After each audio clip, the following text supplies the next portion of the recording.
Welcome back, everyone. Really happy to have you back with us. Today, we are joined by a special guest, Emily Berry. Emily has recently joined EXP, which it has been an incredible move and an honor that you've chosen us to be your forever home. Emily, this podcast is really about diving in on real estate agents, specifically Canadian real estate agents, and how they started their career and where they are now. I've said this many times in my other podcasts that, social media looks at our career as this glamorous Ferrari, Jaguar, driving, nice clothes. No one knows what truly lies behind the scenes is that we own a business. And owning a business comes with so many different sacrifices, because not only are you start out by working your business, but you start when you want to grow your business. Now you're responsible for so many other people along the way. And how do you not throw in the towel? How do you not cave some days? How do you balance this life and this life? And that's what I want other real estate agents that are thinking about getting into real estate or starting a career in real estate to see the path that you've taken along the way and what has kept you from not giving up, especially on the people that rely on you. So when you started your career, take me back to when you started your career. First of all, what made you think of real estate? Oh my goodness. I'm not the traditional story. Okay. I started very young and I didn't know what I was getting into. So a lot of people do research and, they have an idea for a while that they want to get into real estate. I was very young. We just got married and I had a lot of hospitality experience. I knew I wanted to work with people and, I was just looking for the next thing. And I had like a very short flight attendant career. Like it was short. It was like, yeah, I'm a flight attendant. Look at me. Oh, 9/11 happened and now I'm laid off like every week. So it was challenging. I needed a new career. A lot of my friends had gone to university and kind of had their thing already. And it was either I'm going back to school for 4 or 5 years, or what am I going to do? And I actually heard that real estate was some simple courses, and then you become a realtor. Like this is like this is my story. I'm sorry. Yeah, no, I love it. I love it. I thought, oh, houses. I could dig houses. Yeah, and so now I'm noticing houses all over the place, and I actually went to visit my fiance at the time. We went down to New Hampshire, and his cousin was a big Remax agent down there. She still is.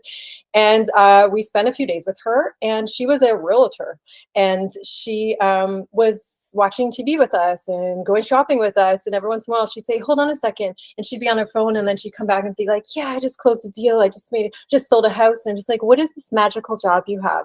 You're spending time with us, but like you just sold a house and made money. I'm like, what is going on here? So I thought, hey, I want to do that. I've been working, 2 jobs. I'm a hard worker. And so I signed up for the courses. Hilarious, because I didn't know what I was getting into, Nadia. Yeah. I really didn't. Now, fast forward, little did I know that I did have some kind of superpower skills that, I didn't know at the time that were going to propel me and help me be successful. Right. But when I started in the business, it was, I was the youngest one in my office. I got my license. Even my family and people were like, what are you getting into real estate for? That's really, really hard. You don't know anything about houses. You don't know anything about marketing. Like, what do you, I wasn't even a homeowner. And I had people in my office saying, who's going to buy a house off you? You look like you're 16. And came out of the mouth of somebody in my office, an older lady. And I was like, oh my gosh, like there's so much negativity around me being successful. And one of the first deals I did, I traded paperwork in a parking lot with this huge guy towering over me in a suit. And he pulls up in this fancy, car.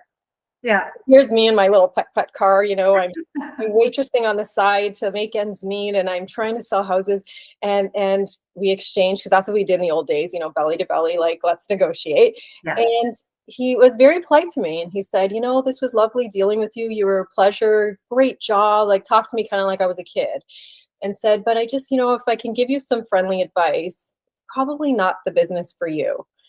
And Oh, my heart just like sank, and I'm wondering what did I do wrong? And he said, "Mom, I'm just saying you're, going to be entering into your child rearing years likely, and it's going to be very difficult for you to do what I do and raise kids. And I've just seen other women fail at it. It's really, really, it's a hard job."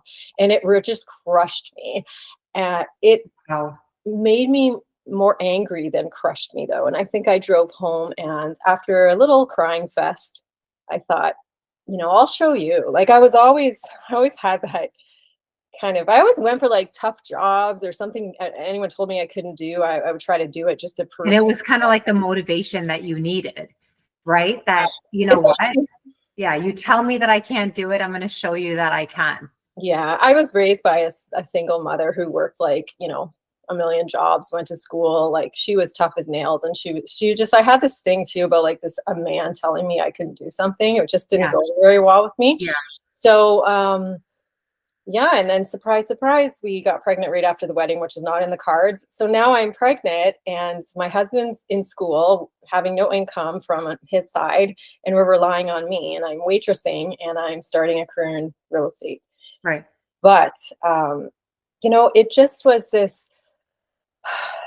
I did almost throw the towel in a few times because I had my kids, and Before talking about that portion of it, go back to being so young in Mhm. real estate, and how did you change the perception of your clients? Like was there, you had to have changed something in order for them to view you differently. Well, I didn't have any clients in the beginning, Nadia. I Okay. was young. I had a very small database, Hmm. and I had a bunch of old guys in my office mentoring me at the time, and they were just like, "You have to meet people. You have to get out there. You can't be anonymous. You have to, you have to prove to them that they can trust you and get them in your database." So everything in the beginning was my database. Before I even Right. took any training or knew of any real estate courses, how many people do you know? And every week they would say that to me. And I was very like, why would people buy a house off me when I haven't owned a house and I look so young? So getting past that, I leveraged I leveraged names in my office. I really Do did. you remember your first transaction that you ever did? I do. I remember my husband was trying to get me business from his co-op office he had at the Yeah. time. And he said, "Oh, this guy will list his house with you. He knows you're new. Just go tonight." And I had no idea what I was doing. And I had to go back like 3 times. I missed signatures and all this. But I remember those days, and I had my managers on speed dial, and I would just call them every single time I didn't know what to do. It Yeah. was, "This agent said this to me. What does this mean? Is he talking code? Like, I don't understand." And they'd say, "Emily, he just wants to know if there's any activity on the property." I'd be like, "Oh, okay, that's what that means." Because there's this whole new world of real estate and how real estate New agents verbiage. Yeah. talk. I didn't know. So, After you did the first transaction, was it waiting for the second? Was your business continuous, or was it, okay, I did my one, I got paid really good money, and now what? Was there a now what? um, no, I was pretty like consistent with just pounding the pavement because I needed to work for income, and we were like a young family. We just got married. My father-in-law co-signed on a house, and we took that very seriously. Like I didn't want him to have to step in. So, when that house was closed, it was where's the next opportunity? And I just kept going, and I had the kids, and it was Were you still selling real estate when you had your family, when you were having the children? I never took time off. I, Yeah. I didn't take time off. I didn't get the maternity year or whatever Right. it's called. I don't know what it's called because I never got one. I had my babies. I was open housing while I was pregnant. I was Mhm. overdue at an open house, and putting out the signs, and I just worked because that's all I knew. And I just kept going, and I would take a couple weeks off with my new ones, but I was very fortunate. I had help, and when I talk to like young people or families that are having children that are think that the odds are against them and this is really hard. I always say, like, you really do need support though. Like, you really do need at least somebody to come over and watch the baby or the kids if you have to go. If you have like zero support, I think that would be challenging. You would have to seek that out. I totally agree with you that you can't have zero support. However, I also found, I mean, being a mother of three in real estate as well, that real estate provided me a career that I am able to bring the kids with me, or, be able to juggle back and forth and, change my time schedule around to be able to have, wait for someone to help me take care of the kids before I went out and showed houses. So I did find that real estate gave me that ability to continue being a present mom rather than, having to work 9 to 5 and only seeing the kids after they come home. Oh, 100%. Very flexible. And I definitely took baby carriers to the office to hand in paper. I locked my children in a car in the winter outside of a Remax office. I had to call CA and I was crying. Like, the Remax people knew me. Is that we do? Emily, no, you didn't. I'm like, I just locked my keys in the car. The babies are in it. Like, it was just like, it was hilarious. But and that's when we used to fax paperwork. So I would fax in a notice fulfillment with like crayons scribbled on it, just hoping it was okay. And the other agents didn't say anything. But it was flexible. And I had clients that would come to my house to sign papers. They knew I had the kids. And if you make those connections and people trust you and they want to work with you, they'll come to your house to sign papers, So how many years did it take you to get to the level that you thought, okay, now I'm ready to have a team? Okay. Starting a team for me was probably about 8 or 9 years ago. In Niagara, teams was not a big thing. I don't know if teams like started maybe outside of Niagara. There was only a few teams in Niagara. So my choice in starting a team was out of survival and necessity. It wasn't like I wanted to be on billboards and have all these people and be this cool, thing. It was, I got to a point where I was so busy that just the day-to-day juggling the kids, and my husband at the time was an accountant and he was never home. Like I always say, it was a single mother growing this real estate business, which there are single people that do that. But he wasn't there. He would get up in the morning, go at 7 and come home at 10 o'clock. So it was, and then little ones, you have extracurricular. I had ballet, I had soccer, I had groceries to get, I had laundry to do. But when you get to a level, like I would say at that time, I was probably doing about maybe 40 sales a year on my own, which might not sound like a lot to some people, but I didn't have any admins, assistants, nobody. I was doing my own photos, my own marketing, phone calls, like signing, paperwork, dropping it off, doing deposit checks. So you're doing everything and you're a mom and you're doing 40 deals a year. Like I hit this ceiling where I couldn't do more. But I didn't want to do more because I was so tired, and every day there was no plan, Nadia. There was no feeling in control of my business. The business was completely in control of me. My clients were in control of me all day long. And there's a few key moments in my career where I said, like, something's got to change. And one of them was just, my kids outside my French doors of my home office one evening, with their little, ballet bags, and it was dance class, and there's no way I could get them there, and, they're not ready, and realizing I have no groceries, realizing there's no clean laundry, and I have an offer to deal with, and I'm exhausted, and I don't know when I ate last, and I just feeling so alone.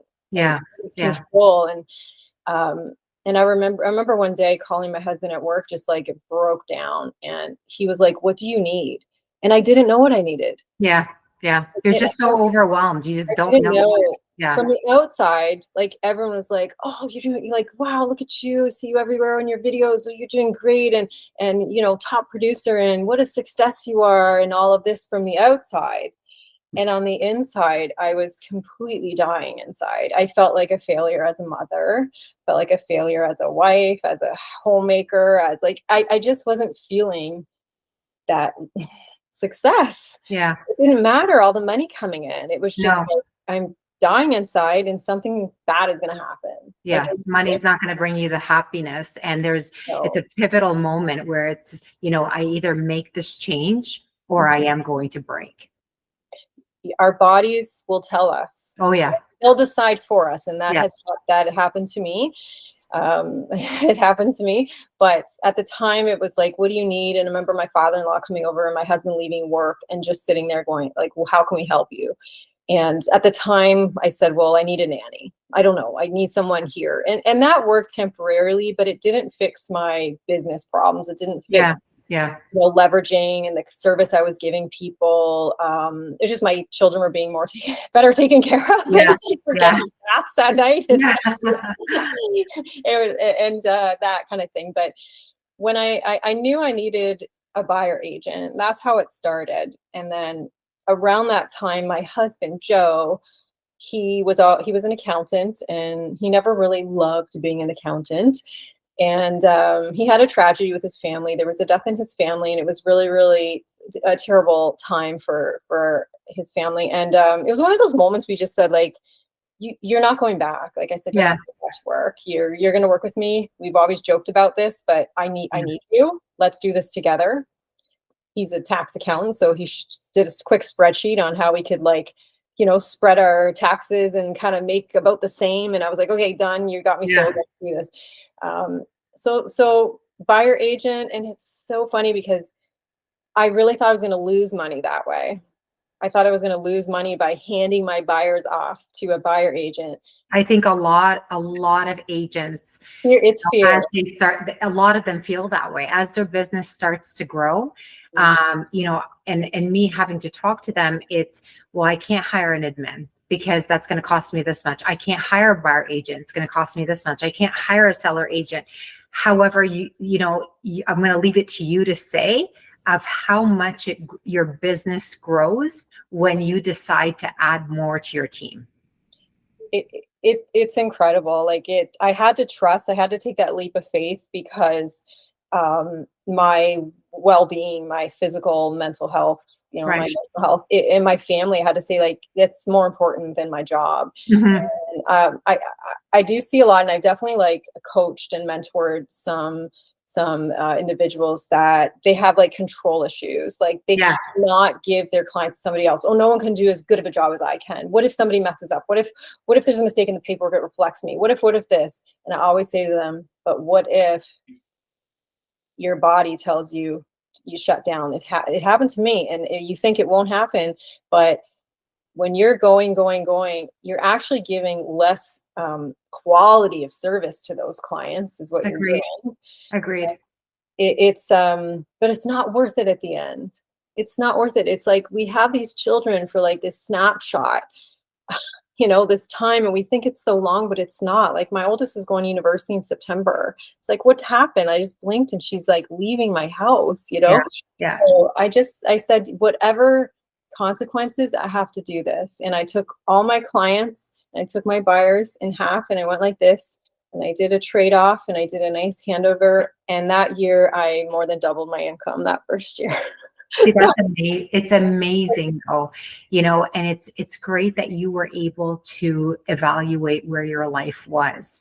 A lot of agents continuously run at a fast speed and they forget, I truly don't believe that there is a work-life balance. I believe that if you are really driven and starting a business, which is what we all own in real estate, it's really difficult to balance the two. One is always, you're going to sacrifice one. But then when you get to a level that this is functioning on its own with just your guidance, then you have pure balance on both. And, a lot of agents just tend to think, I can't add more because if I give away 10 buyers, I'm here losing maybe $150,000. I can't do that. However, they forget that it gives you more time to put into your business to be able to generate more. So absolutely. No, absolutely. It was a game changer for me. I had to find the right person too, like Yeah. find the right people to represent you. I got Mhm. really lucky. My first girl that I hired, she was very detailed. She was a sponge. I took her everywhere with me for, 4 months, and she just soaked it all up. And then, she started relieving me, and we started leveraging that way. But um, I think, I mean, just me, like I overanalyze everything, but I like I coach my team and I have a lot of women on my team. And when I hear them stressed out and when I hear them call me up and they're overwhelmed, it's often it's often fear. And I always break it down with them. I make them break it down. I'm like, okay, what is bothering you? Well, this over here. And it's most of the time things we can't control. Yeah. We can't control some things, and then we fester and we try to control them and we want to fix them and make them our way. And sometimes really the root of it is fear of losing the client, fear of losing the deal. And like what has really, really helped me is meditation. I hate to say, like, I know this meditation, but like I have to start my day like completely calm and just say, like, whatever happens today, I'm going to do my best. And when those like crazy moments hit me, I used to get really, really hyper and stressed. I was a drama queen. I wanted everyone to know that, like, oh my gosh, I'm so like busy and this and that. Yeah. And now, like in a leadership role, I got to a point, I'm like, how I have to be an example to these team members. I have to help, like, how I'm not helping them if I'm reacting this way. And Yeah. just being calm in the midst of chaos, that is something that is a skill that is not just happens, it's practice. And my husband even says to me sometimes, like, I don't know how you are so calm right now and you have to go make that call, and it's like a terrible, horrible call I have to make with something that just Yeah. went nuclear with a transaction, Yeah. right? And I just take a deep breath and like, because if I am really hyper and dramatic about it, it's not going to change anything about the situation. Yeah. And my body is affected when I'm stressed. Yeah. And I think I had shared with you before. Like I said, I never went off work in 20 years in real estate. I never took time off work, maybe a couple weeks after I had my kids each time. But I got to a point in 2022. I was covering for my team members. The market was plummeting every month. It was unimaginable what happened, and I don't think we'll ever live through something like that again. Mhm. But people were losing hundreds of thousands of dollars. It Yeah. was mass confusion, and by the end of the year, I was really going on appointments for a lot of my team members, and I was just like, it was crazy. Yeah. Yeah. It was crazy for a lot. Yeah. There was no, I got out of the self-care. I was running on empty again. I wasn't taking care of myself. And I got really sick. I got very sick. It's like my body said, okay, if you're not going to slow this down, we're We'll done. slow- Yeah. We're going to slow We're you going to down. slow it down for you. And if somebody would have said something like that to me years ago, I would have said, nah, you can like control it. I was in such a state. I don't wish it upon anybody. I was so ill and I was off work for 5 months. It Wow. was the scariest thing I've ever went through in my life. I was like, 90 pounds. I was very sick. I was on a lot of medications and infections. And it was just specialists. It was a whole new world. It was like, I'm this busy realtor and now I am in the health system. No one knows what's wrong with me. I'm full of actual fear. Yeah. Not just a transaction's going to blow up. What is wrong with me? Like it was really, really a scary time for us. And I remember just talking it through with people and, realizing that it was my body. My body was just, when you're tense all the time, your body only takes that for so long. Yeah. And it's affecting things in physically that we don't even know. And this is for me anyway. I can only speak for myself. And so It's the mental state. When your mental state is not healthy, and you're under a lot of stress, it really is going to affect you physically. it's all connected. It's all connected. And, a lot of agents might look at, Emily, you're a lot better at handling stress than, I am. And this is why your team is successful. And this is why you're able to carry through your day. However, I look at it and say, Emily, you started not knowing how to handle stress. And throughout your career, you've developed different techniques. You're still going to get stressed out, probably the same, if not more, as day one of you starting your career. You are just now so much better at being able to deal with that stress, handle all the difficulties that come your way, and be able to direct them or be a problem solver for your team. We develop different techniques as we build our business. However, when we're working on the business, it's one thing, but when your health is affected, that's another thing. So thank God that you pulled out of it. And, we have Emily here today. Oh, no, thank you. You have such a good way of explaining it. People ask me all the time, how are you so calm, cool, and collected? I'm like, I am under a lot of stress. Yeah. However, I just deal with it differently. And it doesn't go away. When you are a business owner, the stress never goes away. And the more people you're responsible for, the more you're stressed, because now you're responsible not only for your life and your family, but for other people's lives as well, and their well-being and their ability to be able to provide for their family. So now if I free up enough of my time, I can be the person, the imaginative, that sees where the vision, where it's going and how I'm going to help these people get there, and allow them to work on it. But because I can handle the stress better, I would rather be the one handling the difficult situations and not passing them along to somebody else. And you're right. And it's all about how you look at it, because the stress, the situations are always going to be there. That's what we signed up for. This is a solving problem, putting out fires job. Yeah. It's not glamorous selling houses. And, that's the misunderstanding out there. I think real estate industry is just so misunderstood, and it really is. People really have no concept of what it's like behind the scenes. Everyone wants to get really busy, and then they get really busy, and then they're just complaining about the people and the problems, and that's what we're getting paid to do. That's what it's a business. It's a business, right? And so the problems, I always say to my team members, there's always going to be these things. They're going to happen for the rest of your career. It's how are you going to react to them? That is the whole key here. If you're going to turn it into, calling 3 people and venting and drama and stomping around and then letting it affect your family, because we can take one thing and be angry all day about it. Something didn't go our way, or we lost a paycheck because this person messed up, or this mortgage broker didn't do their job. And you know what? We can turn it into something bigger and negative and allow it to affect so much more in our day. That's a choice. Yes, it is. People blame the thing that happened. That's not the thing that happened. That's how you're reacting to that thing that you didn't have control over. As good as an agent I am, and I'm pretty experienced. I mean, there's not many in my region that have as much experience as me. I'll be honest. Maybe there's a handful of us, but I don't know it all. And you know what I mean? I don't have all the answers all the time.